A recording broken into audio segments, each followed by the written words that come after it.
Hello, everyone. Hello. Thank you for joining us today. So, as the title indicates, we will be having a discussion with the U.S. vet on his perspective of suicide prevention. So, it was supposed to begin tonight at 8:30. We're here promptly at 8:30. I'm just going to go ahead and invite our guests who should be on.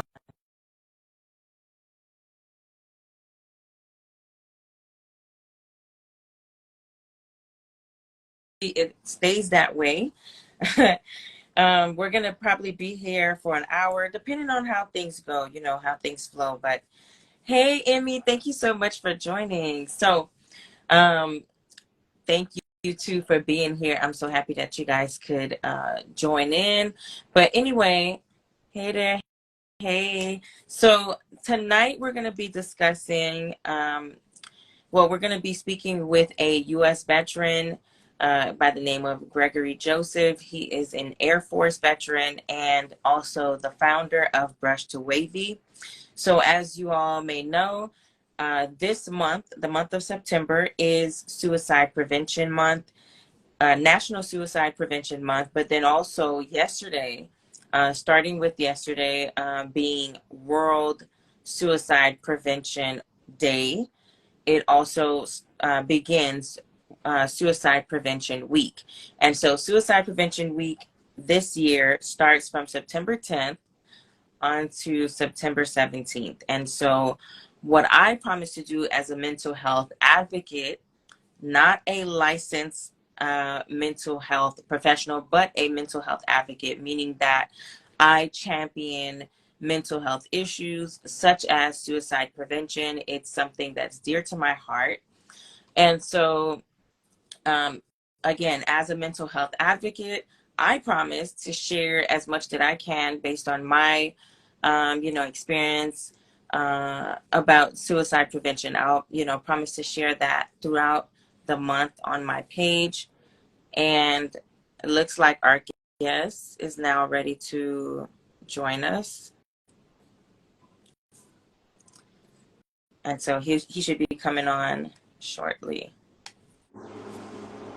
Hello? Hey, hey there, Gregory. Okay, so you guys, please let me know if you can hear me, if you can still hear me, and then also Gregory as well. And then You guys once, hear me? I'm sure they can.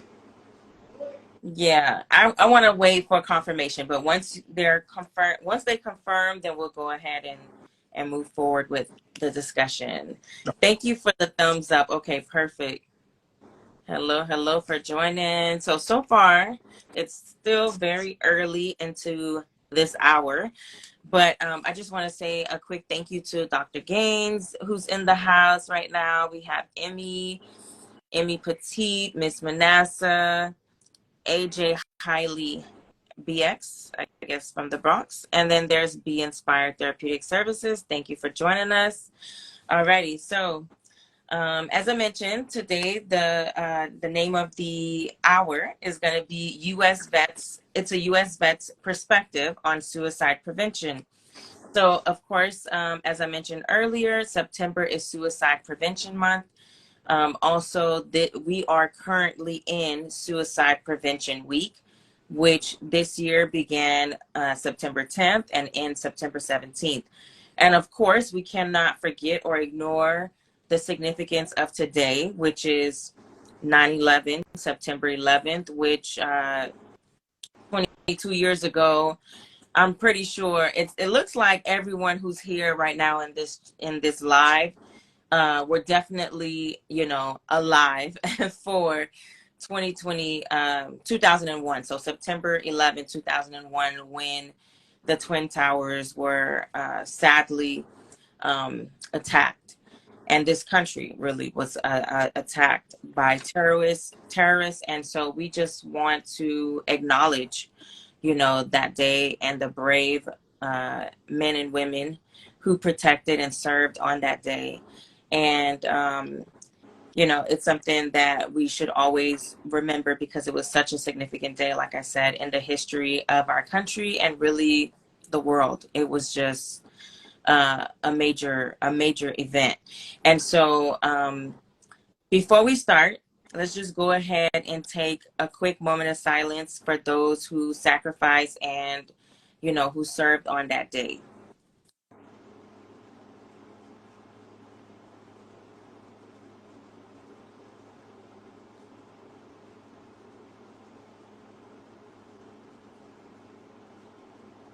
All right, so let's go ahead and get right into it. So before we start with the questions and discussions, I want to go ahead and give a brief introduction to our guests, and then I'll allow him to, you know, say anything else that he would like to share with you all. So, Gregory is a dear friend of mine. We grew up together. He is, like I said, a U.S. veteran. He served in the Air Force, and yes, thank you for joining us. So he served in the Air Force, and you know, we've had several discussions over the last few months, even years, really, on mental health issues. And I know that with his background in the military, he has a, you know, a unique perspective on the matter as well. And so I invited him over so that he can share that perspective with you all. And, you know, hopefully we can have a discussion and you all can gain some insight on what we're about to discuss. So also I want to mention that Gregory is the founder and inventor, I might say, or I might add, of the very innovative brush to wavy hair tool that he is working on bringing to the public very soon. And so without further ado, here you go. You can go ahead and introduce yourself. All right. Hello, everyone. My name is Gregory Joseph, born and raised out of Miami. I'm the byproduct of two immigrant parents that came here in the late 80s. So for anyone who's Haitian, you can kind of imagine what my life was like for the first 10, 20, 30 years under a Haitian family. My reasoning to do this particular event, Sabine and I were talking about mental health and some of the challenges that people go through, especially veterans, and the uphill and downhill battle that a lot of guys face. And one thing I can tell you when it comes to mental health, you have to be truthful to yourself. That's the hardest thing that you're going to have to deal with, other than fighting all different forms of addiction, as far as drugs, alcohol, or whatever it may be. But you got to be honest with yourself. You have to realize that you want help, and the hardest thing to do for a lot of veterans is to seek the help because you're afraid to be labeled. No one doesn't want to be labeled as the weakest link in the chain, or the guy who's not up to par, or the guy who's not ready to do what needs to be done to get the job done. And what a lot of veterans, it can be dramatic. I mean, it's harmful, really. Where if you're coming from a structured lifestyle, then you're coming into the civilian world. You see how people, are more lax. They're not coming in, with a sense of urgency the way you would when certain things, or, you're always on pins and needles because you're always thinking that someone's gonna come through the door and start yelling at you, and you're just always shook. And then for me personally, with some of the stuff I dealt with, it took me some time to really I want to say, reset and become, a non-military personnel, because what you can go through in the service can cause a lot of issues, even if you don't see combat. I mean, for example, if you have a form of tinnitus where you have a constant ringing in your ear, it's hard to sleep because you're in a dark room and you just hear a constant ringing over and over, which can lead to some form of depression, anxiety, and it's hard to seek help. So that's just a little bit of my where I start off. Yes, and thank you so much, just for your insight and your perspective. A very small piece of what we're going to get into in this hour. So, as I mentioned, for those who are joining in, because now we have a total of 7 people, and we're so happy that you are here. It's 8:30. It's a Monday. You could be anywhere. So we just want to thank you that you decided to spend this time, however long, with us. And so, as I mentioned earlier, the title explains itself. We are having a discussion with the U.S. veteran on his perspective of suicide prevention. And why we chose to speak on suicide prevention. Well, September is Suicide Prevention Month here in the US. And then September 10th is World Suicide Prevention Day, which kicks off Suicide Prevention Week. And so, me as a mental health advocate, and I just want to be clear, disclaimer, I am not a professional mental, I'm not a licensed mental health professional. However, I do have a passion for mental health stemming from my time as a law enforcement officer, where I trained as a crisis intervention officer. So I responded to several scenes of people in crisis and so forth. And so that's where my, the mental health, passion is stemming from. But I also am a crisis counselor. And so this is why I've decided, you know what, let's use the platform to shed a light on suicide prevention. And so we're just going to go in with some questions and expound from there. And then at the end, or even throughout, depending, we'll take some questions from you all in the audience. So, Gregory, I just want to go and start by asking you. I think you kind of touched on this, but Yeah, I kind of touched the first one. Yeah. yes, but I'll share it with the audience. So we had some questions already outlined here, and the first was, again, he was sharing his military background and experience. You, I think the audience may be curious to know if you were deployed or where were you stationed. Oh, that's easy. No, I was not deployed, which was kind of weird because the time that I joined the military was Yeah. I signed up August 2001, 17. Literally, I remember having a conversation with my father. I told him that what's the worst that can happen? This is America. No one doesn't mess with us. And a month later, 9/11 happened. And when 9/11 happened, got with my dad, spoke to him again. I said, hey, look, this is not going to change my opinion. I'm still going to join. I went to the recruiter office. So instead of me being on a 2-week hold after high school, the day I graduated high school, the next day I shipped out. That fast, June 9th. I left that fast. I was stationed at Edwards Air Force Base where I was a jet engine mechanic. I spent the majority of my time over there. I did not get a chance to get deployed. Some people consider it to be a blessing. I wanted to get deployed just to get the full experience of the military. But I ended up just spending 4 years at Edwards, working on F-16s, which is a fighter aircraft, F-15s, 16s, B-1 bombers, you name it. I got a chance to work on it, on all types of engines while being in Edwards between 2002 to 2006. Got it. So thank you for sharing that. And now we're going to just get right into it by asking, transitioning from the military, right? Uh, so you touched on it briefly. Transitioning from the military to civilian life can be challenging. This we know. What were some of the biggest adjustments you had to make when you left the service? Everyone's being extremely relaxed, and it was hard for me to really understand that. For example, when you're eating, you're almost eating on like on a clock, where it's like, hey, look, eat, get out of here, go do the next thing, and is to be around people who are super relaxed.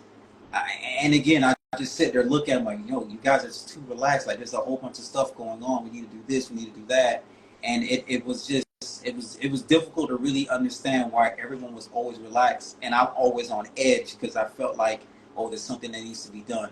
Stop what we're doing. We can't eat for too long. And, it kind of took some time. That was an adjustment.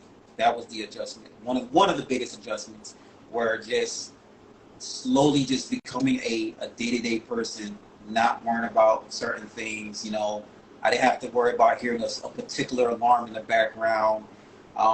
Me being on Edwards, I was surrounded by aircrafts breaking the sound barrier. So imagine a sonic boom on a constant basis and where your body kind of jitters like every time you hear a boom. And then I'm being home, and I'm like, why haven't I heard a sonic boom? And I remember having a conversation with a friend saying, "You're not on a military base. This is Hollywood, Florida. There are no sonic booms." So it becomes an adjustment. Becomes an adjustment. Yeah. So, I'm just curious myself. How long do you think it took before you finally, I guess, acclimated yourself back into civilian life, or did that ever happen at all? Because Well, you know, I would say this for it. I can't say for me only because everyone's situation is different. Where for me, all four branches are completely different. Some people have it a lot worse and better than I did. You know, depending on what you're going through. Me, it took me about like a year or 2 years where I was just like, hey, look, I'm just like a regular person. I'm putting my belt on a particular any type of way. I'm not putting it a certain way. Um, it took me a couple years, probably 3 years tops, where I'm just a normal person. I'm not waking up shaving constantly. Like I'm letting my beard grow, I'm letting my hair grow out.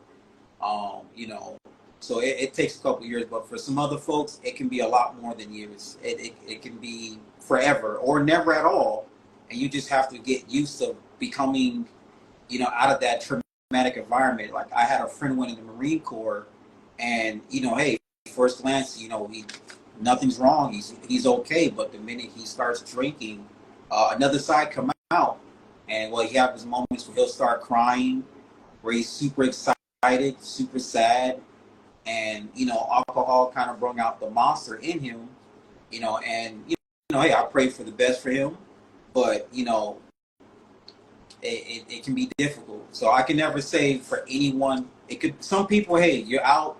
Hey, next day you're back to your normal self. Other people, it's hard because you're used to a certain regimen. You wake up at a certain time. You go to bed at a certain time.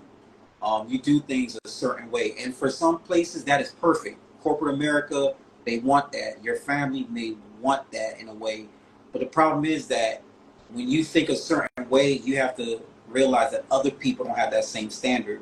Like for me, I can literally work at a job, know that I'm going to quit the next day, but for some reason, I'm going to give 100%, even though I know I'm going to quit because that's just what I was used to.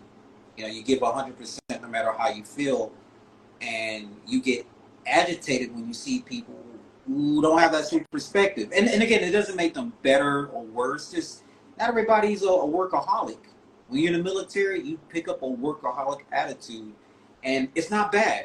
It's not bad, but you have to remember, not everyone's on the same page, and that's where I would say for myself, I was just getting easily upset at other people's not performing a certain way, and I'm like, why are you doing this? Like, you can do this 100 times faster, and it would lead to confrontation at the workplace because I'm like, hey, look, we should be performing here. You're here, and I remember I'm working at a mail terminal place, and I said, we can't complete the mission if you're here. You need to be here all the time, and he's looking at me like, get away from me, old man. But right? it just takes time. It all depends on the person and what you've been through. It becomes a part of you, I'm sure. Yeah, And you entered the military at such a young age. yeah, People can enter at any sort. I mean, at any age, really, up until 35. And so, you going in directly after high school, of course, it's going to have a profound, impact on you. So, so let's just, move on to the next question. So, I have here that many veterans face mental health challenges after their service. Um, could you share your personal journey with mental health and how you've coped with it?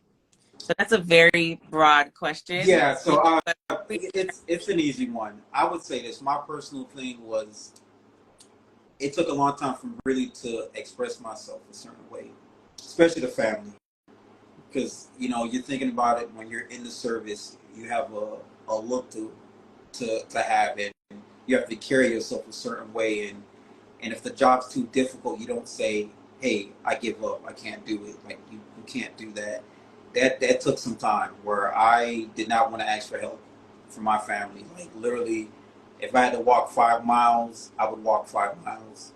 If I had to do this or do that or save up money or not beg for, like I remember I was so hungry, and I needed something to eat, and I was too prideful to ask my mom for help. I just said, "No, I'll be all right. I'll be all right. If I can't get it on my own, I don't want any help." And that was an issue that I had. That took some time where, uh, to be honest with you, I still deal with it, and I'm 39, where it's hard for me to really go out and reach for help when I know I really need it. Got it. And so because of that, because I'm sure that's not a unique situation to just you, right? I'm No, sure. that's everyone. It's some folks, for example, loud sounds. Every time I hear a loud bang, most people think that, oh, hey, it's a gunshot or whatever. I think of something completely different.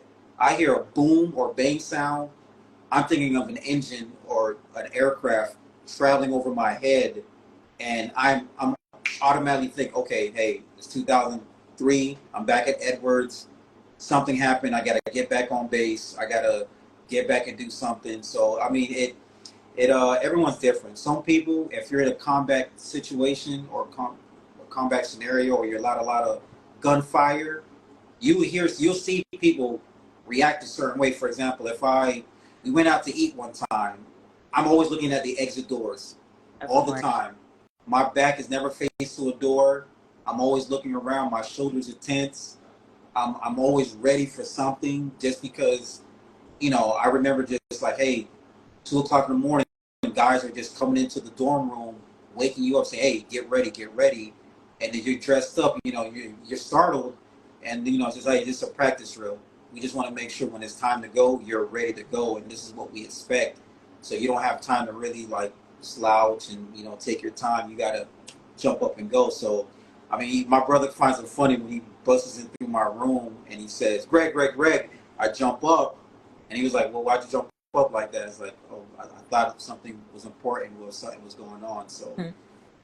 yeah, people just have a lot of stressor moments, and whether it be a gun sound, being around large groups of people, or certain people that look a certain way, it'll kick in, and you don't mean for it to kick in, but it happens. I mean, I had an example of a friend where if you went to try to grab him in a carrying way or whatever, he'll twitch. He'll twitch every single. It could be his wife. He twitch, and you know it happens. Some folks I've seen wake up night terrors. For example, you're in a combat situation, and you're trying to sleep at night, and you're over there in the desert. You hear gun sounds. You got people waking you up. You're thinking it's the worst. This might be the moment, and you're home. You're having those flashbacks, Right. and The trauma. you got that trauma that kicks in. So it can be difficult for a lot of people. Some people just it's easier for others, harder for others. But the only thing that I can honestly say, even being your group therapy with the VA, you have to be willing to speak about it.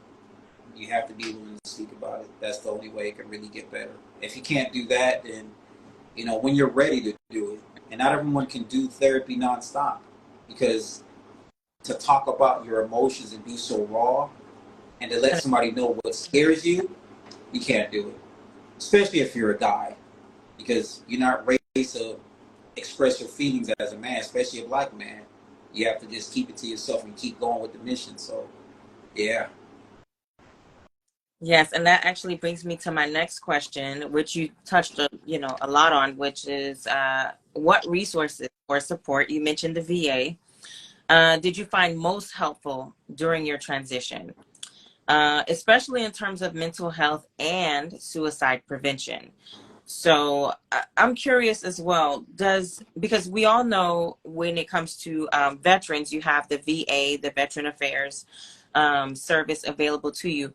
Are there any other maybe supplemental services I that are? would say there are, but I never. I mean, for example, I grew up in a religious family, so for me, if there's any mental issues, or even though we don't believe in that, especially in a lot of Caribbean families that you suffer from mental issues, you would pray, and I mean, church is a big benefit. Another person I would say that helped me a lot through my mental journey in life was my cousin, Success. where I can be honest with them, let them know what's bothering me. You know, friends, family, those can be support systems. And for some other people, they can't use their family. And then that's perfectly fine. You know, you can't really tell a family member everything because you're afraid they might tell your uncle, your aunt, and next thing you know, you're the talk of the town or you're the talk when the family has dinner. So, but for me, it was the VA. And then, I mean, if you have private insurance, you know, you're more than welcome to try it. The VA does offer resources, a lot more than what people expect. You just have to be willing to go out there and just try to seek it. And be honest. Just say, hey, I need help. I mean, the VA is not going to turn your back on you. They're going to help. It might take some time because the workload is so much and there's only so much qualified people the VA would want to bring in. So it takes time. But again, if you really know you need the help, go out there and seek it. I actually do remember as an officer, my time in you know, the police department. I remember actually being approached by a veteran who was a yogi. He was a yogi, you know, a yoga instructor, and Right. he specifically held classes.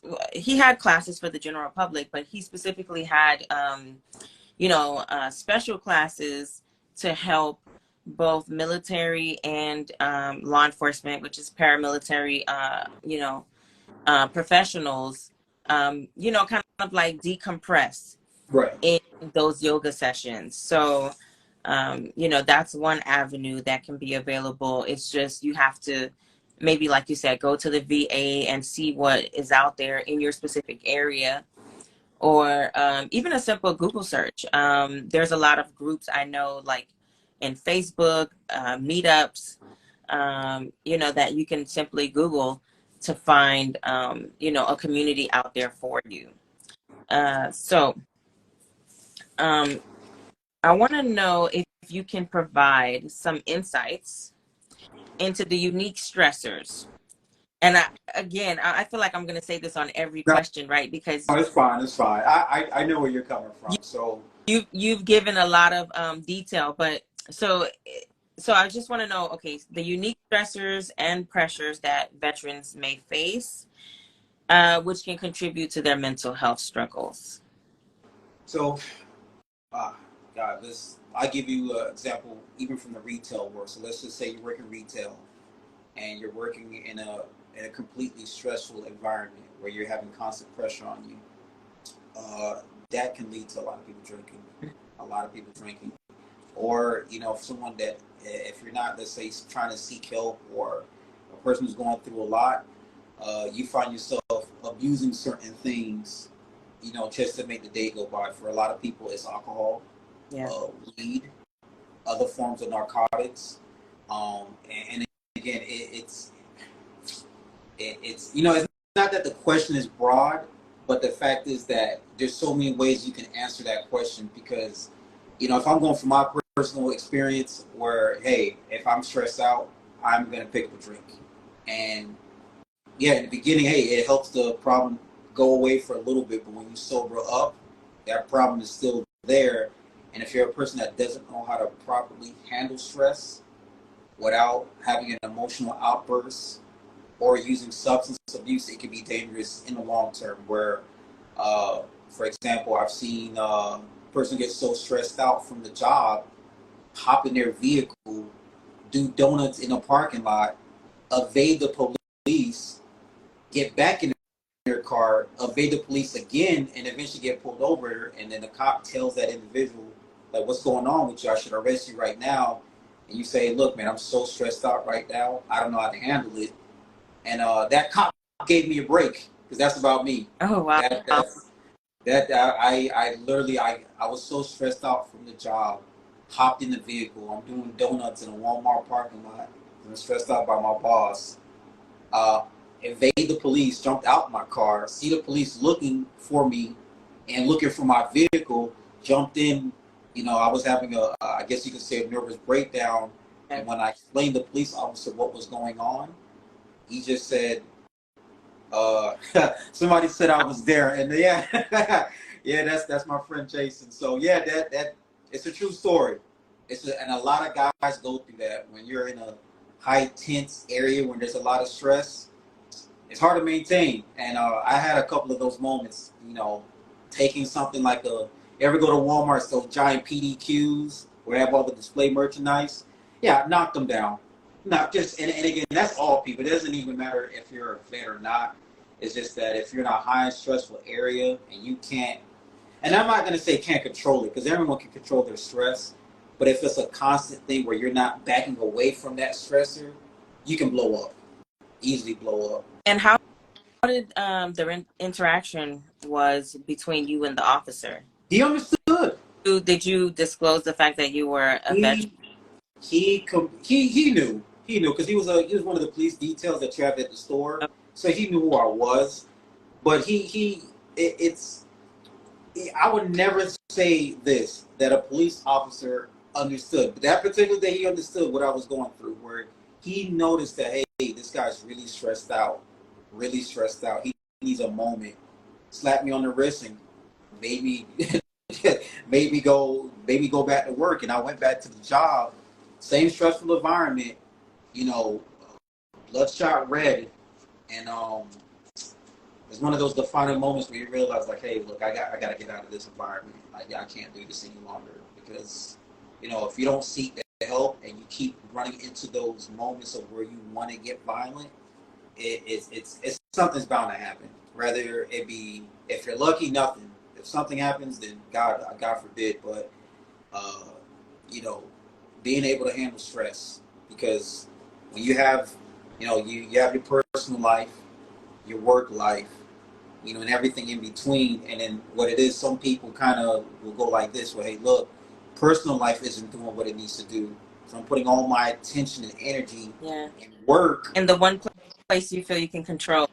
Where the one place you can control, but once that you don't find peace there, and you can't find peace in your personal life, you're rocking back and forth, and hey, all it takes is that one wrong turn, that one word that can trigger you, or if somebody says, hey, you're not 100%, and you're ready, or you're upset for no reason. It's just a simple state comment like, hey, you don't look like you normally would look like, and it's scary, I can say, but you got to seek the help if you really want it.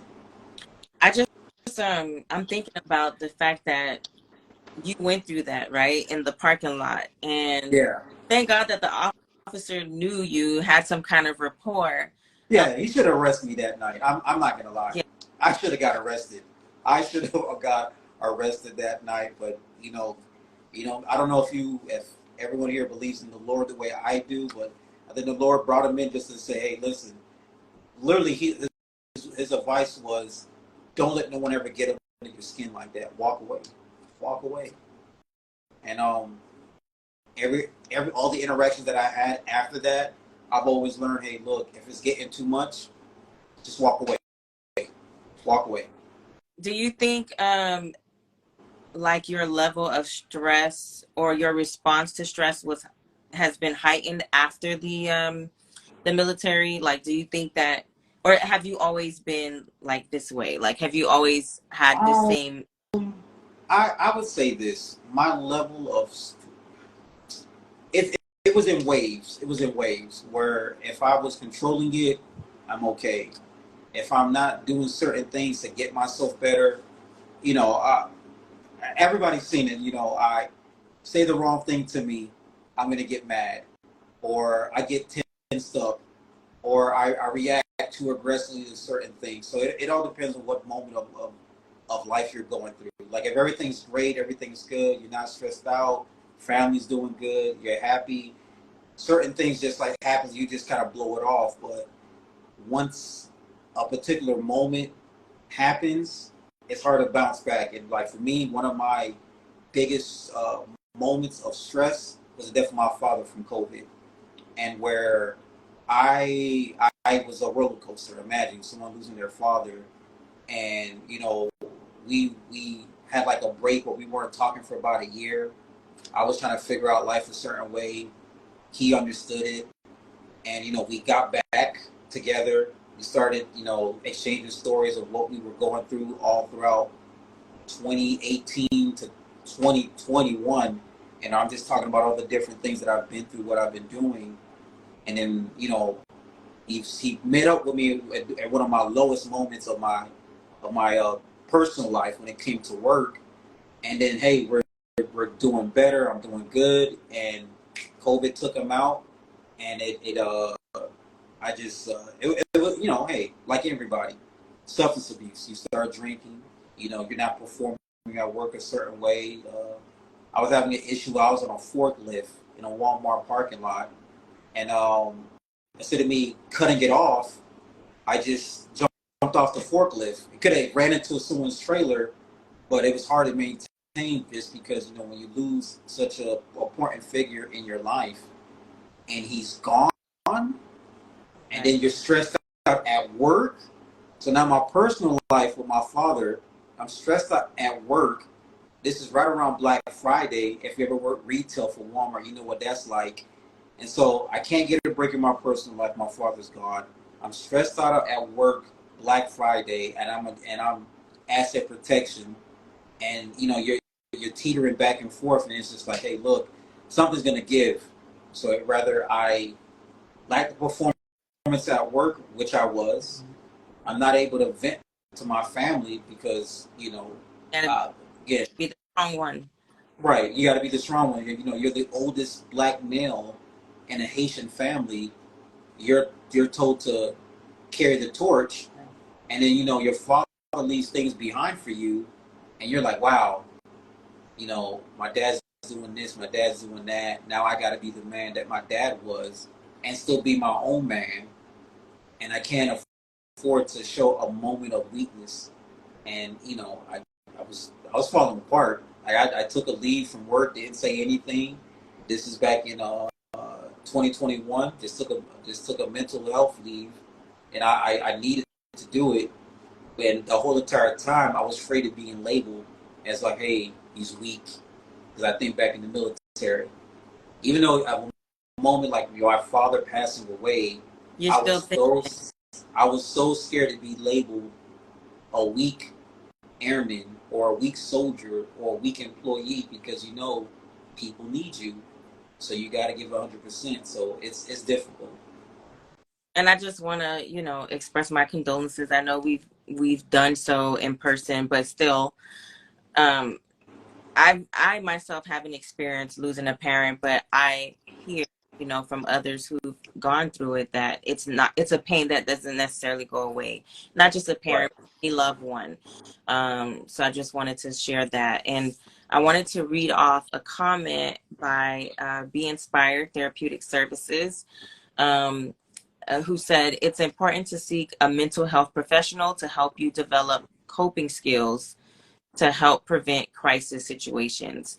And so I think at an earlier point, you had mentioned that, um, if you keep things under control, then you won't have to worry about being triggered.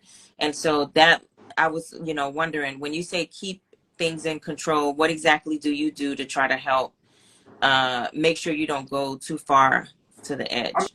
mean, one thing for me, it's understanding that you don't have everything under control. I was told one time by my therapist, it says, hey, understand that you can't control everything. And I'm like, what do you mean? So you can't control how your brother feels. You can't control how your sister, your mom, your neighbors, you can't control all these aspects of your life and think you're controlling yourself. You need to be happy with yourself where you're at. Understand that, hey, there's things that you can control and everything outside of your body, you can't control it. You can't control it. And once you really get an understanding that I can't have necessarily, I can have input in what other people do or say, but their actions are their own actions. For example, like, my brother was having a moment where he's talking about life, and I had him, and my answer was, get over it, keep going. But that's not the right thing to tell a lot of people, because people do need to express themselves, and he's a lot more mature than I am when it comes to handling stress. Where for me, I bottle it up, and then when you keep bottling certain actions over and over again, you blow up. It's just a matter of time. The best thing I could really tell anyone is just, hey, You can't control everything.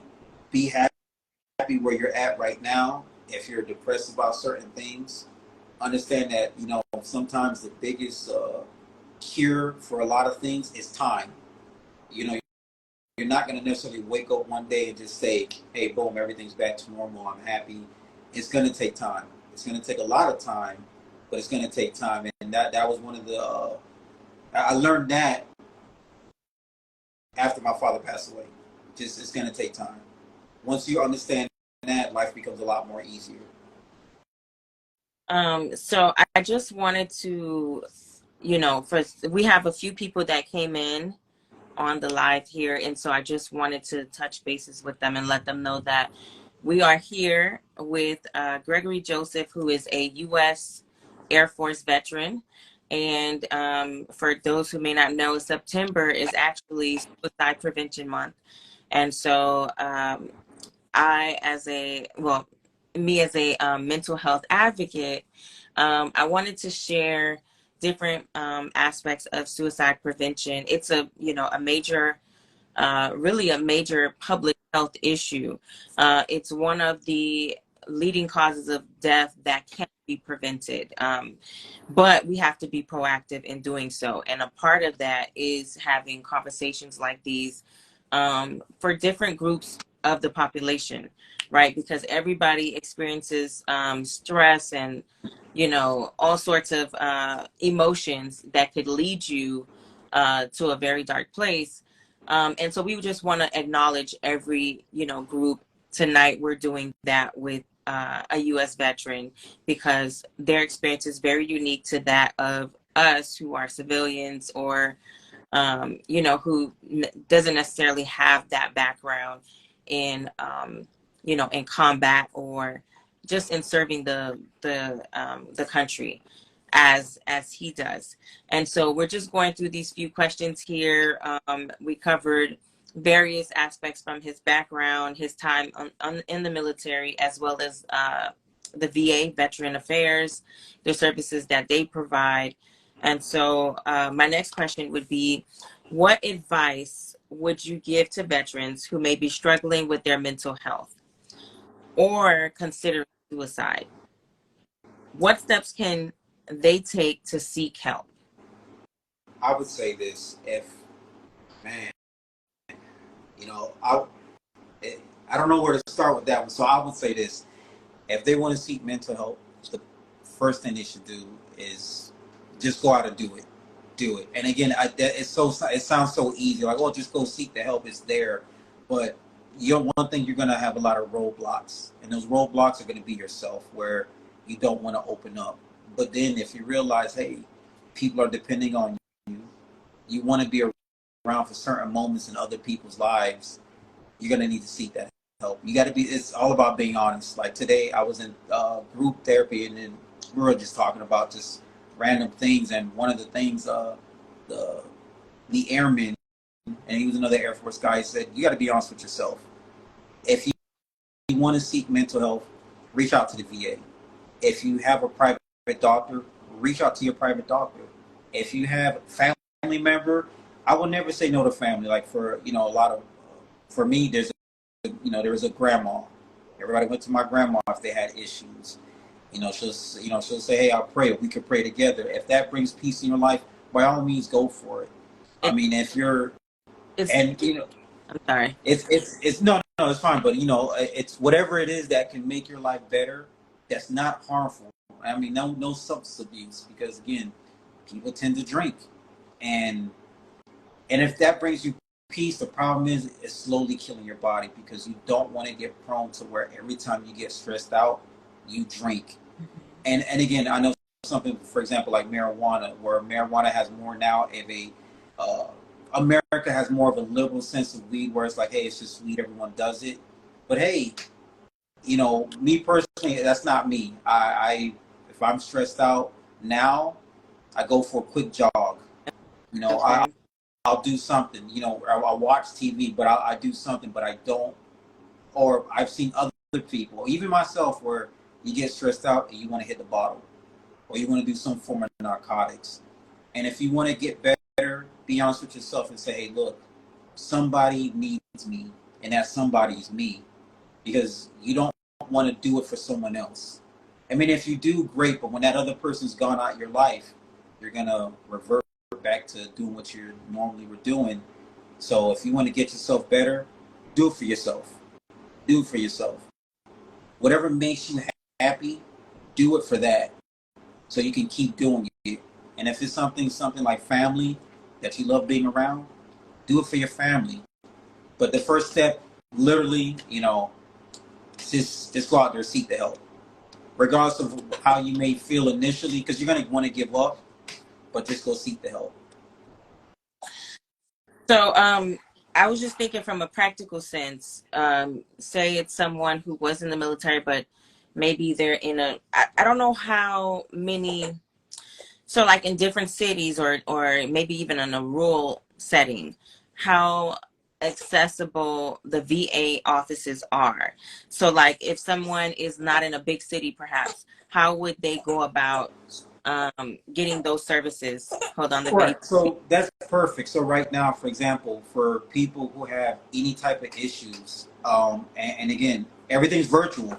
Literally, right now under the VA app, you can log in if you're a vet. Um, and if you want to seek mental health services, it's all through the app.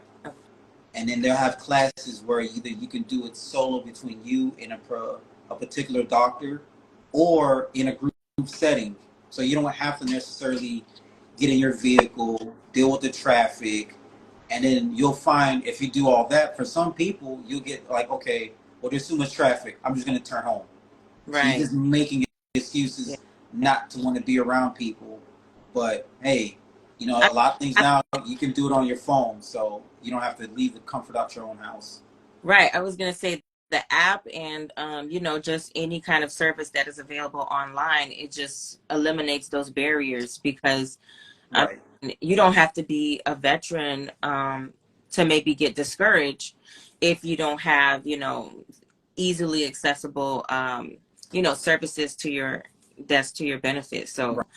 I didn't know that at all about the VA. Yeah. That they have. It's changed. Like, I mean, it's when I first got out, of course, there weren't no smartphones back then, but now, if you want to do a virtual session, it's available. If you have any issues, you can connect with your doctor directly. Right. So it's for teletherapy. There you go. That's another option. But again, you don't have to necessarily leave the comfort of your house. You can go in a room by yourself. You can express yourself, and it's a lot easier.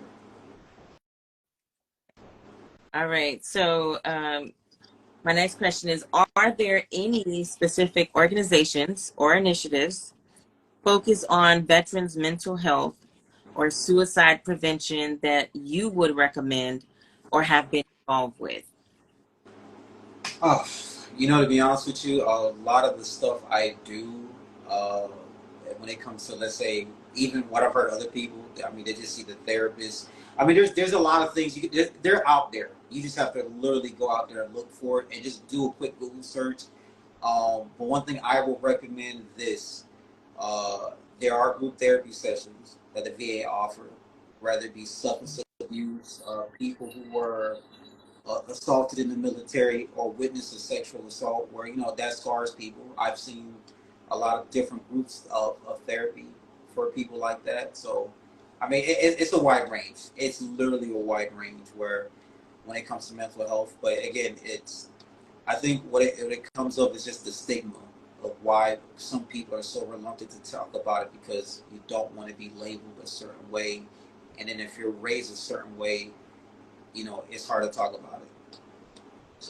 So, And so let me just kind of dive into these comments here from our audience. So we have Be Inspired. Thank you so much for participating, because she's been very active here with us. Also, before I get into that, I want to let you guys know I have a little visitor here. So if you hear any sound effects in the background, she's here on the scene, and so it's not me, it's her. But from Be Inspired Therapeutic Services, she mentioned that you must choose to take hold of what you can control and let go of what you cannot, because it will eventually drain you mentally. She also adds, you are absolutely correct. Seek help. Mental health is real. And we can definitely speak to that. You mentioned a lot about, coming from the Black community and even being a Black male, that a lot of times, you know, it's like you can You have can't do it. You can't do it. right, It's difficult because the called to, stigma. right? Yeah, it's still. I mean, look, I'm 39 and I still go through it where if I refuse to look weak or ask for help, and I had to get that out of my system. And I mean, I still go through it. Like I really want to ask for help, like if it's available, but you got to do it. If you want to get better, you got to seek the help. Yes, and actually another veteran here, a Navy veteran, um, added that thankfully it is easier to apply for services. You no longer have to do it in person. So that's in reference to the VA services or mental health services that are Right. now available through teletherapy or online via the app, um, Veteran Affairs app. And so now I'm going to go into my next question. How can friends and family best support veterans who are going through difficult times? And what are some warning signs they should be aware of? So I would say this: the best type of support is to tell that person, "I'm here for you if you need me." You know, like for example, like where you have the random phone calls, like you say, "Hey, I'm just calling to check up on you." Look, if you don't want to talk, you don't have to talk. But I'm just here to just check up on you. And I got that a lot. I got that a lot from my cousin, where he would just call me during my dark moments, and he just say, "Hey, look, you don't have to talk. We could just be on the phone. I just want to make sure you're good to go." So that's the best kind of support. Somebody's just going to support you and be like, "Hey, look, if you do therapy one day and you decide to skip a class, doesn't make you a bad person, doesn't make you weak. Just don't be scared to do it at all." You know, because anybody who's taking therapy to talk about trauma, especially a person who was in the service, you're not going to do all the sessions in the beginning. You're not. I mean, I did it. Yeah. I did it. I'm not going to just nothing. I'm not ashamed of it, but I'll start therapy and just say, "Hey, look, I'm done. I don't want to say get all emotional." Now, as far as what you should, what the signs of, again, when you're dealing with someone who just got out of the military and you don't know, like, something's going on, just say, "Hey, look, man, you have a minute to talk. Tell me what you went through. Mm. Let that person be willing to speak." And if the person, gets real reluctant and they're going through something, just say, "Hey, look, I'm here to help you when you need help. Whenever you want to talk. Hey, let's just go out. Let's go out jogging. Let's go out talking." So that way, they can open up a little bit more. Where hey, you come knock on my door and try to talk to me, and I'm like, "Nah, I don't want to talk. I'm okay." But you're not okay, because Mhm. it's an adjustment coming back home, and you live life a certain way. Now it's a culture shock, and you're under a different set of rules, and and if you don't have the support there, it can be difficult. You know, uh, It sounds like, yeah, and it's best for friends and family to meet that person wherever they are. yeah, Don't be and don't judge. Don't right. judge. I mean, Right. if uh, and again, like for me, I had it a certain way where I had friends and family like, "Hey, Greg, what you went through?" And I'm like, "Why? Like, what do you need to know?" But they're just curious. They just want to talk, and they just want to make sure I'm okay. And and once you do that enough times, even if the person says, "No, I don't want to talk," just keep doing it. Just like, "Hey, look, man, I'm just checking up on you. Just I'm here to shoot the breeze whenever you're ready." And after time, you kind of drop your guard a little bit because you can kind of trust the person. And I would say this: what some of the things you shouldn't say is, If a person's saying that, hey, I need help, don't say no, they don't. Don't say that. Please do not. And I'm gonna. I would tell you where I know there's a moment of my life where I needed someone to talk to, and I had someone whose family said, "You don't need it. Wow. Don't do it." And I'm like, "You sure?" It's like, "Nah, you be all right. Just keep going." And I'm like, but you know, again, you kind of trust that person because that person's family. You Right. know them your whole life. You're assuming they want the best for you, and they do. But that's not the advice you give somebody. If someone says, "I think I need help," help them. If a person wants, if they say, "I need someone to talk to them." And if you And can't, right. let's be honest. I've called you. We had our conversation 1, 2 o'clock in the morning, where we'll talk about, hey, our ambitions, our fears, our goals, and a lot of it's just therapeutic because again, you're expressing how you feel to another Right. person about what scares you, what motivates you. So if you're there to talk to someone, just be there. Right. And no one can tell you how to feel, you know. Right. That's why that phrase of, your feelings are valid, that's why it even exists, is because, at the end of the day, the person doesn't have to agree with how you feel. If that's how you feel, that's just it. There's no Right. there's no debate. There's no, further discussion. So, yes, I think that's excellent advice that, even if you don't know what to say or do, Right. maybe point them in the right direction. Or if anyone is here in this live, based on the tips and advice that Gregory has mentioned so far, hey, you could even do a quick Google search. Now the VA is online. They have an app. So these are all things that, like I said, even me myself, I've worked in and around, the VA, and I didn't know that. So very helpful information there. Um, so I want to know, are there any, uh, I'm sorry, you've mentioned resilience. You've mentioned this before as an important aspect of your journey, right? So can you share some strategies or coping mechanisms that have helped you stay resilient in the face of challenges? So this can be in or beyond. Oh no, that's fine. I would say this. Me, I pray. Prayed a lot. Where my moments of weakness, no matter where I'm at, I will just stop what I'm doing, bow down my head, do a quick little prayer. Done it in the bathroom where like, hey, look, I'm gonna run to the quick. I ran into the stall and just like, hey, look, I'm gonna pray to the Lord and hopefully I'll be okay. Some folks, hey, they you know play sports, play basketball, play football.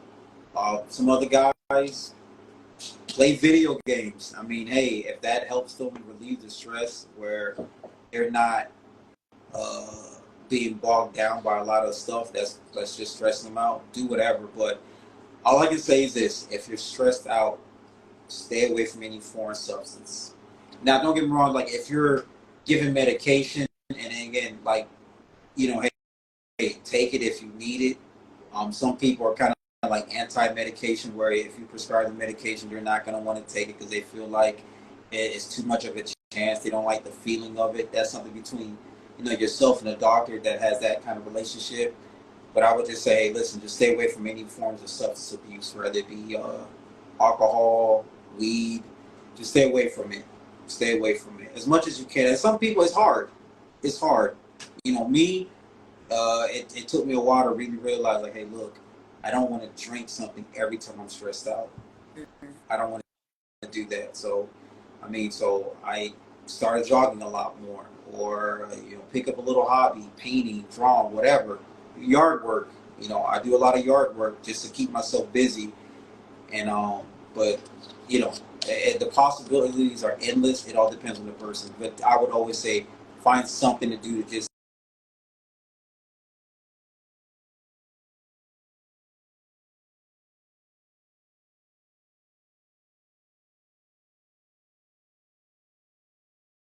feelings. So. Um, but I heard. I heard you when you mentioned prayer. You mentioned sports, and so I'm curious to know: does the VA have maybe?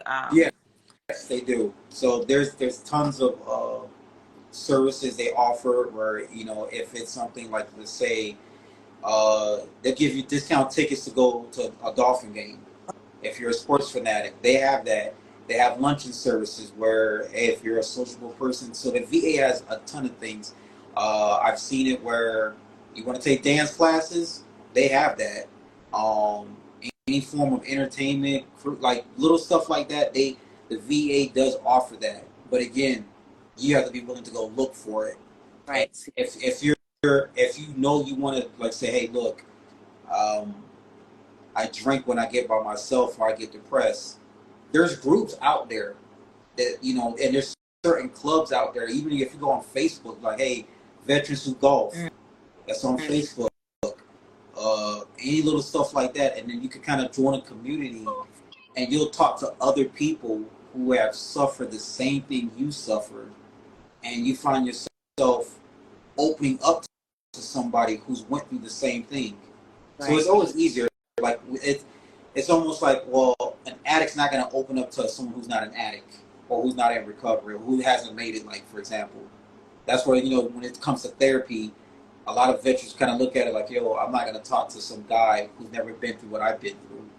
But when you when you hang out with these veterans group, rather what the topic or what the subject is, you feel you can open up a little bit more because, like, hey, look, that guy know that feeling where, or a woman knows that feeling where, hey, they know when they hear that bell or when they hear that sound, it's go time, and they're gonna say certain things to relate to you, and you know certain words or verbiage where you say something like "tent hut."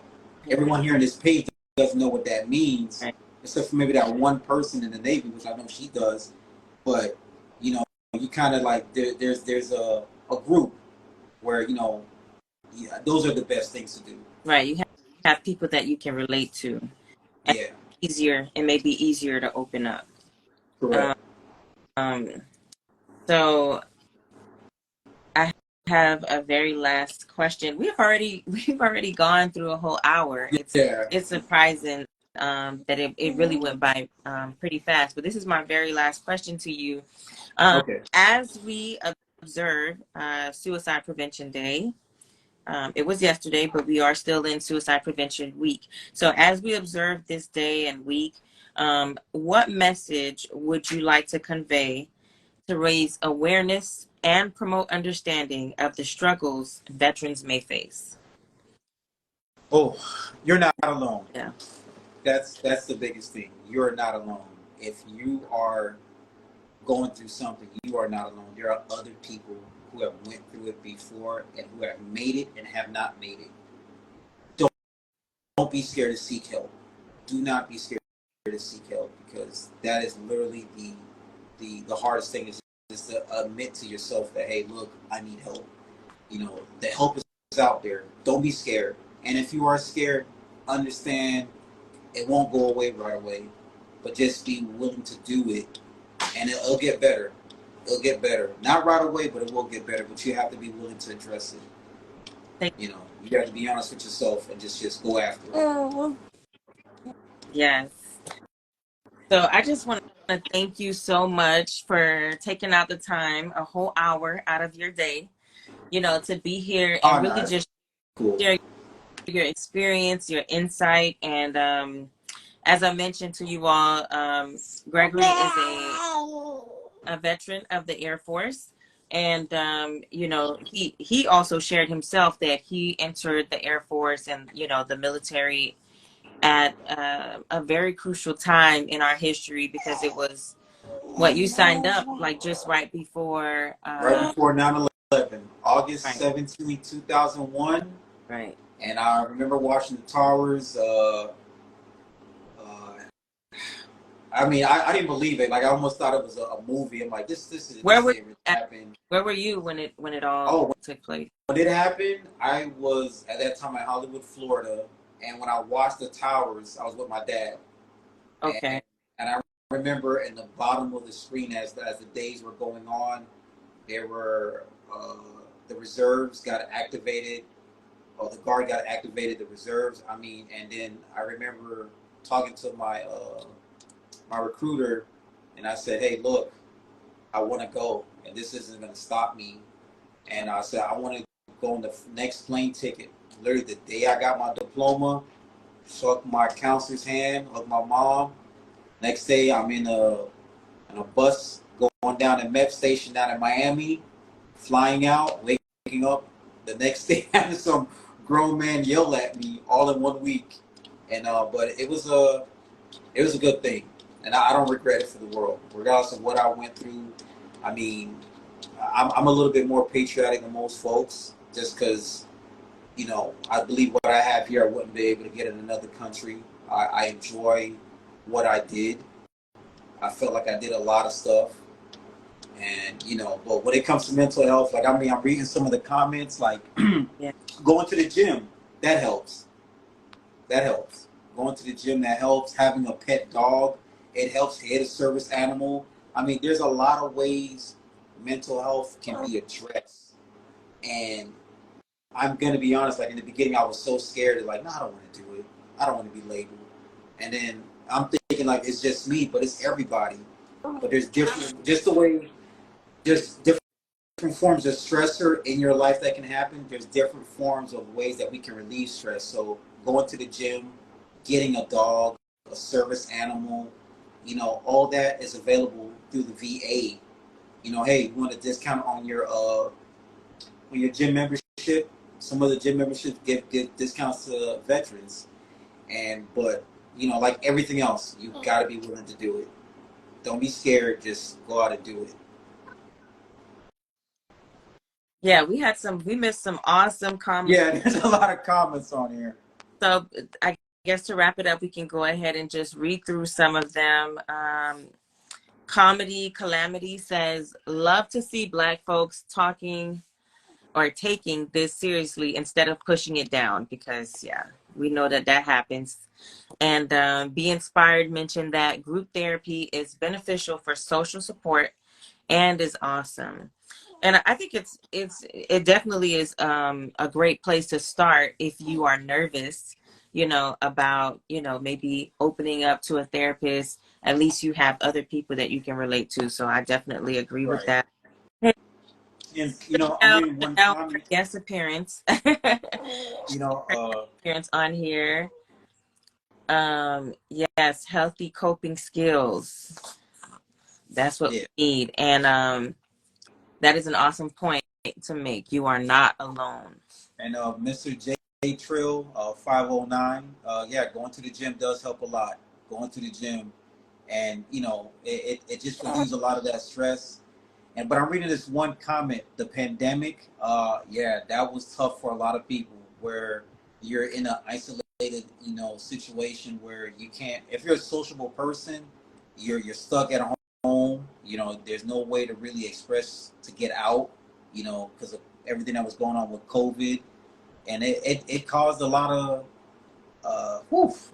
The pandemic. I think we don't know how bad the pandemic was when it comes to social anxiety to like maybe 10, 20 years from now, because it really put put people to their limits with family, friends, working remotely, and mental health. Especially with all that going on, that it was a lot of dark days for a lot of people. I mean, for me, I have my own views of it, especially because I lost my father around that time. But I some people didn't really make it out. So And I wanted to add too that because you mentioned that if you're a social person, but let me tell you, I know some people that are homebodies, like they could win an award for how much they like to stay at home. And it tested the limit of so many people, even those who are consider themselves introverts or who would much rather be at home than be out in social, because it's a difference. There's a big difference when you are home because you choose to versus when you have to. um right, yeah, the pandemic definitely tested a lot of people, and I think it really sparked a lot of conversation around mental health and the importance of it, not Right. just here, but around the world. I've seen a focus on it even in different parts of the world. Like I said, in Asia, even I remember watching a special about how important it was Right. to have mental health. And these are places, some places that, and, just like us in our communities where mental health wasn't really put in the forefront, but the pandemic or that time definitely gave it a big spotlight. Yeah. It's I really want to know how with the pandemic when it came to mental health, like I'm almost kind of worried or scared of like, man, what else did everybody else went through that didn't even open up? Like, I mean, it's scary. It's scary. So, but I mean, I'm a strong advocate. If you want the help, you got to be honest with yourself. You got to be honest with yourself and just say, hey, look, I know I need help, and I have to start by being honest with myself and going after it. And you're going to give up at some time, which is perfectly natural, but don't stop. You may want to take a break because it's overwhelming, but don't stop. So, And I just want to thank you once more for joining us. Thank you, everyone. We are now at 8 viewers.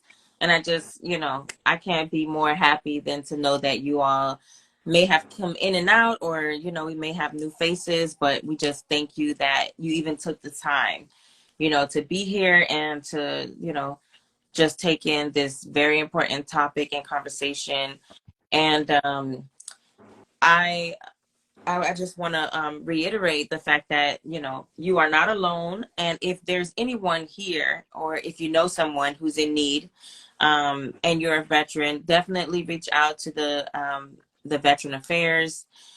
We learned tonight that they have an app. They have, online services, teletherapy. So all of these different services are available to you if you're in need.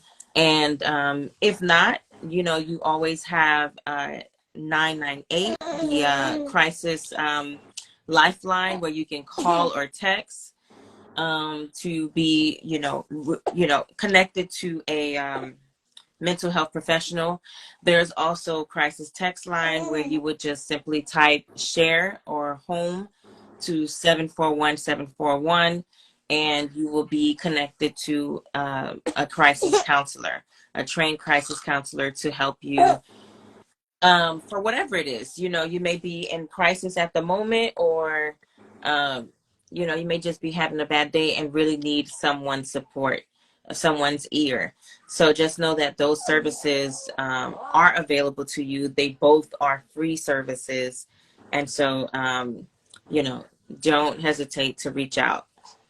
So thank you all once again. I hope you have a good night, and stay tuned for the content, more content that will be coming up for this Suicide Prevention Month. All right. Take care, everyone. bye.